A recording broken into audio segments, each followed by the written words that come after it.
Le temps se condense. En continuant ici, la parole se restreint. Nous nous enfonçons continuellement vers une diminution drastique du langage par le biais de la langue pour l'uniformisation et l'indifférenciation. La différence ne se remarquera plus dans la forme, mais dans le fond. L'essence de la personne ne se captera que par la sensibilité pour celui qui sait la différencier. Méfiance, car elle aussi s'enfonce avec l'intellect. Pour s'extraire du temps, il faudra passer par ses sens. Là réside la clé qui nous mène à l'essence. On s'accélère ainsi. On se piège jusqu'à ne plus se sentir. Une distanciation se crée, et c'est de là qu'on perçoit le flou et le chaos. Au cœur, on se brouille, et on s'embrouille avec soi, jusqu'à ne plus se connaître. On ne peut stopper le temps. Revenir à l'essence, c'est revenir à nos sens.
La psychologie ne cesse de parler de ce qu'elle ne peut connaître.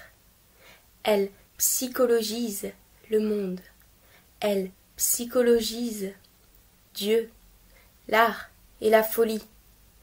Plus elle parle de l'homme, plus elle s'en éloigne. Résolument du côté de la science, elle ne peut voir l'homme. Elle le devine, parfois, mais dans la pénombre. Elle est comme un habitant qui, ne voulant pas sortir nu sur son palier, regarde par le judas de sa porte et voit un pâle reflet du monde extérieur. Est-ce cela de connaître l'homme? La psychologie habite la science. Lorsqu'elle sort, elle met les habits de la science. Son arrogance consiste à vouloir mettre l'humanité à nu sans s'apercevoir que c'est elle qui est nue devant l'homme. Dans son arrogance, plus que dans sa nudité, il y a quelque chose d'obscène, dont je veux vous montrer les effets.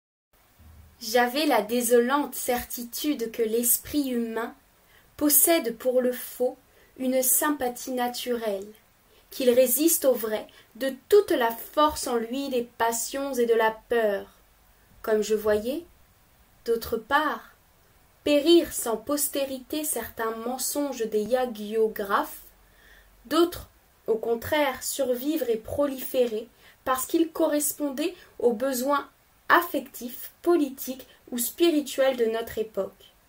Je comprenais qu'il ne suffit pas au mythe d'être faux.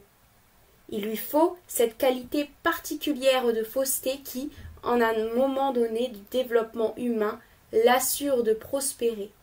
Cette qualité, précisément de fausseté, que les églises, justement, appellent vérité, mieux. À ma confusion, je m'avouai que nul écrivain ne peut être appréhendé dans sa stricte vérité, à moins d'être mépris comme légende et comme mythe. Cela seul existe dans la mémoire des hommes qui d'abord y survivent en qualité de Dieu.